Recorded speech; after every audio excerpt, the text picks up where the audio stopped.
नमस्कार दोस्तों, welcome in withdraw academy. आज की वीडियो में हम सीखने वाले हैं advantages of forex. Forex industry के क्या एडवांटेजेस हैं एंड बिलीव मी फ्रेंड्स, ये सेशन कवर करने के बाद फॉरेक्स इंडस्ट्री के बारे में आपका बहुत बड़ा जो क्वेश्चन है वो क्लियर होने वाला है और लाइफ टाइम के लिए आप फॉरेक्स इंडस्ट्री का जो पोटेंशियल है वो आपके माइंड में सेट होने वाला है। फ्रेंड्स, सबसे पहला जो एडवांटेज है फॉरेक्स का वो है स्मॉल कमीशंस। इसके अंदर जो कमीशंस हैं वो बहुत कम हैं और यहाँ पे जो कमीशंस हैं वो पर लॉट ट्रेडेड कमीशंस होते हैं। कोई फिक्स कमीशन ऐसे नहीं होता कि आपने छोटी ट्रेड की तो भी उतना ही और बड़ी ट्रेड की तो भी उतना ही कमीशन कटेगा। नो, यहाँ पे कमीशन बहुत कम है तो कमीशन पर लॉट ट्रेडेड यहाँ पे आपका डिडक्ट होता है। इसके अलावा और जो चार्जेस के रूप में यहाँ पे आपका स्प्रेड डिडक्ट होता है और स्वैप रेट जो बहुत ही नॉमिनल चार्जेस हैं यहाँ पे डिडक्ट होते हैं। So one of the important thing to know is that all these commissions are proportionate to the size of your investment। जितनी बड़ी मतलब आपकी इन्वेस्टमेंट अकॉर्डिंगली उसी रेशो से आपका जो है कमीशन यहाँ पे डिडक्ट होता है। So if you trade with just $100, अगर आप केवल $100 से ट्रेड कर रहे हैं, you will likely pay just a few cents in commissions when you open a trade. It means आपको कुछ सेंट्स ही कमीशन के रूप में यहाँ पे आपके डिडक्ट होंगे। But if you trade with, अगर आप बड़ा अमाउंट से जो है ट्रेड कर रहे हैं, से $1,000 से आप यहाँ पे ट्रेड कर रहे हैं, तो it means you will pay a few $100। So these commissions usually represent a small percentage of your trading account. In other markets, अगर दूसरी मार्केट्स में बात करें तो it may be different. For example, in the stock market sometimes the broker has a fixed commission that you have to pay to buy stocks. ये stock market में क्या है, कभी कभी आपको मिलेगा कि ब्रोकर्स के किसी स्टॉक पे पर्टिकुलर फिक्स कमीशन होता है जो आपको पे करना ही पड़ता है उस स्टॉक को बाय करने के लिए, right. So you need to pay a fixed commission of let's say $10 to buy Amazon share even if you have only $100 in your account. For example, कोई Amazon शेयर पे आप जो है बाय करना चाहते हैं तो उसके लिए आपको $10 का पे करना पड़ता है। अगर आप $100 का भी आपके अकाउंट में $100 भी हैं तो भी आपको $10 का कमीशन पे करना पड़ता है, and that would not be very convenient. In forex trading you wouldn't have this problem. These commissions are very small and proportionate to the amount you trade, right? And second biggest जो इसकी advantage है वो है 24 hour market. ये 24 hour market है, it means ये 24 घंटे चलती रहती है, 5 डेज इन अ वीक, और 24 आवर्स ये आपकी वर्किंग रहती है। इससे आपको दो मेन बेनिफिट होते हैं। पहला, इट गिव्स यू फ्लेक्सिबिलिटी। आपको फ्लेक्सिबिलिटी मिलती है कि किसी भी टाइम आप यहाँ पे ट्रेड कर सकते हैं, राइट। तो फ्लेक्सिबिलिटी मिलेगी, इट मींस आप कोई जॉब करने वाले हो और आप डे टाइम में टाइम नहीं निकाल पा रहे और आपको लगता है कि मैं इवनिंग सेशन में ही ट्रेड कर सकता हूं, तो वहां पे आप कर सकते हो, नाइट में कर सकते हो, अर्ली मॉर्निंग कर सकते हो, डे में, जब भी आपको टाइम लग रहा है, जब आपको लगे सूटेबल अपने अकॉर्डिंगली। तो इतना फ्लेक्सिबल टाइमिंग आपको किसी और मार्केट में नहीं मिलता। नो डेली गैप, यहाँ पे कोई डेली गैप नहीं होता। ये एक बहुत बड़ा एडवांटेज है क्योंकि डेली मार्केट क्लोज नहीं होती मंडे टू फ्राइडे और Monday to Saturday due to different time zones. अब ये मार्केट जो चलती रहती है तो जो गैप होता है, वीकली गैप होता है, वो भी बहुत कम यहाँ पे देखने को मिलता है। ऐसा नहीं कि जैसा कि स्टॉक मार्केट्स की अगर बात करें तो आज मैंने कोई स्टॉक खरीदा और नेक्स्ट डे, और स्टॉक खरीदते मेरी जो है क्या कहते हैं उसको, मार्केट क्लोज हो गई और नेक्स्ट डे मार्केट ओपन हुई, तब तक जो मैंने स्टॉक खरीदा था वो 20% डाउन आ चुका है। इट मींस देखिए, अब अगर बीच में गैप है तो अब मान के चलो 3 बजे मार्केट बंद हो जाती है, स्टॉक मार्केट 3 बजे अगर बंद हो जाती है तो इसका मतलब ये नहीं कि 3 बजे वो कंपनी जिनके स्टॉक आपने खरीदे उनकी वर्किंग बंद हो गई या उस स्टॉक का रेट जो है अप डाउन मूव होना बंद हो गया। वो सब कुछ एज इट इज चलता रहता है, लेकिन आप ट्रेड नहीं कर पाते, मतलब आपके लिए वो इनेबल नहीं रहता ट्रेडिंग करने के लिए। और जैसे ही आप दूसरे दिन मार्केट खुलती है, आप देखते हो कि ये 20% डाउन में ओपन मिला आपको ट्रेडिंग के लिए। कल आपने जो खरीदा था उससे 20% डाउन हो गया। तो इट मींस ऐसा एक फेमस केस भी था फेसबुक का, जुलाई 2018 में ऐसा हुआ था कि एक पर्टिकुलर रेट पे मार्केट जो है क्लोज हुई थी और जब नेक्स्ट डे ओपन हुई तो बहुत लो रेट पे हुई, मतलब लूजिंग आउट 20% लूज किया। और उस टाइम पे अगर बात करें तो लोगों ने बहुत नुकसान उठाया था। जुलाई 2018 का फेसबुक के स्टॉक का ये केस है। सो इस तरह से जो डेली गैप नहीं है इस मार्केट के अंदर, ये बहुत बड़ा बेनिफिट है। सो इसको स्टडी करते हैं. Second very important advantage is that it is a 24-hour market. There is no waiting for the opening bell like in the stock market, which is only open at set times during the day. In the forex market, you can trade 24 hours a day from Monday to Friday. Well, it depends where you live. In some places, it might be from Sunday to Friday or from Monday to Saturday due to different time zones. We will go into more details about this in lecture about forex sessions. This is huge advantage of two reasons. The first one, that it gives you flexibility, and the second reason is that there is no daily gap. What is this gap? As we already mentioned in the stock trading, the market is only open during certain hours of the day. So what happens during the day, the time the market is closed, the price of the stock still moves, but you cannot see it and you cannot trade it. You have to wait for the market to reopen. So sometimes you have the stock closing at a price and then reopening the next day at a very different one. So a famous case is Facebook in July 2018. It closed at a particular rate and then it reopened next day at a very low rate, losing around 20%. In forex, since the market is open 24 hours a day and it only closes during weekends, we don't have daily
practical अगर बात करें तो ये दोनों बातें बहुत अच्छी हैं. स्टॉक मार्केट में क्या होता है कि आपको 5-10 दिन लग जाते हैं अपने अकाउंट को वेरीफाई करने में, अकाउंट को ओपन करने में, deposit, training, so and so and so बहुत सारी चीजें हैं वहां पे. लेकिन ये बहुत ही ईजी है फॉरेक्स को स्टार्ट करना. तो इसमें 5 से 10 मिनट में आपका पूरा सेटअप हो जाता है. आप अमाउंट डिपॉजिट कर सकते हो और छोटे से छोटे अमाउंट से भी आप यहाँ पे स्टार्ट कर सकते हो. बहुत सारे आपको ब्रोकर्स तो $10 $10 से भी आपको डिपॉजिट जो अलाउ करते हैं. So the fourth advantage we want to talk about is that it is easy to get in and out of forex trading.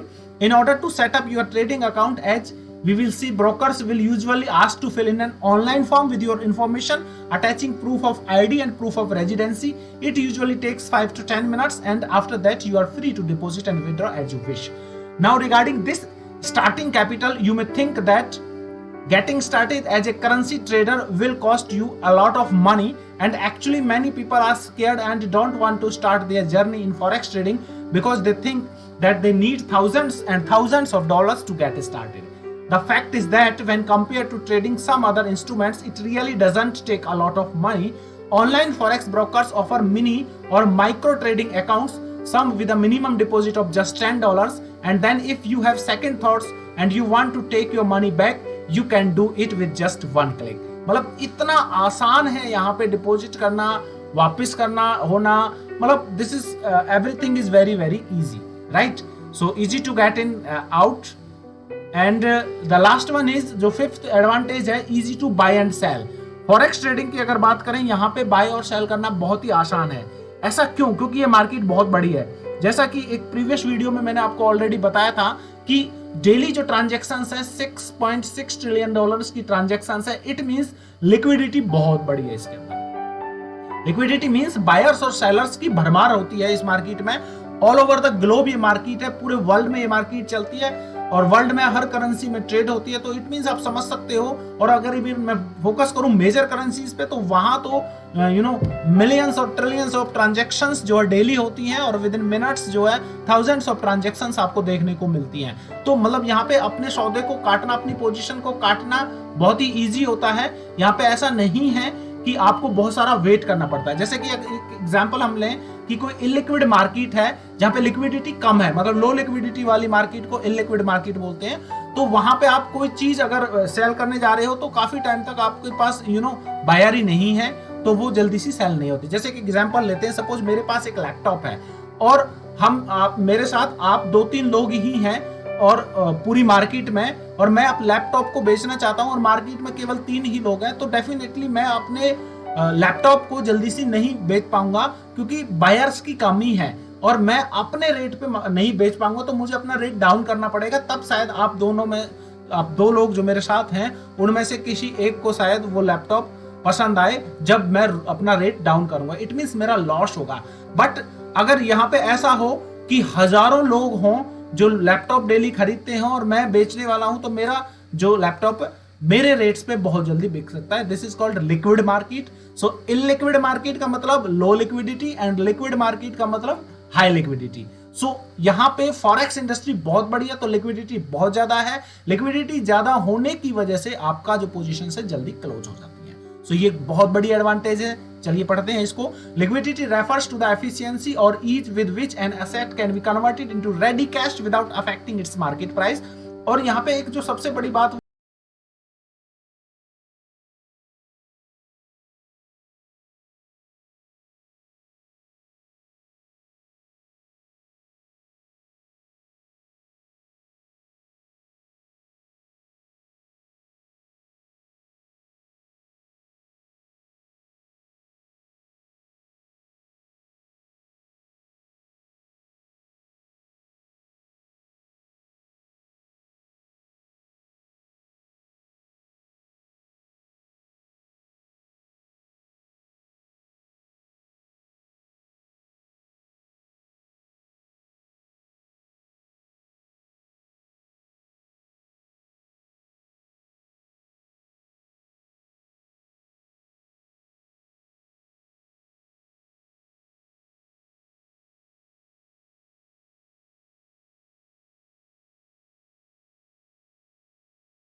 मिलते हैं नेक्स्ट वीडियो में.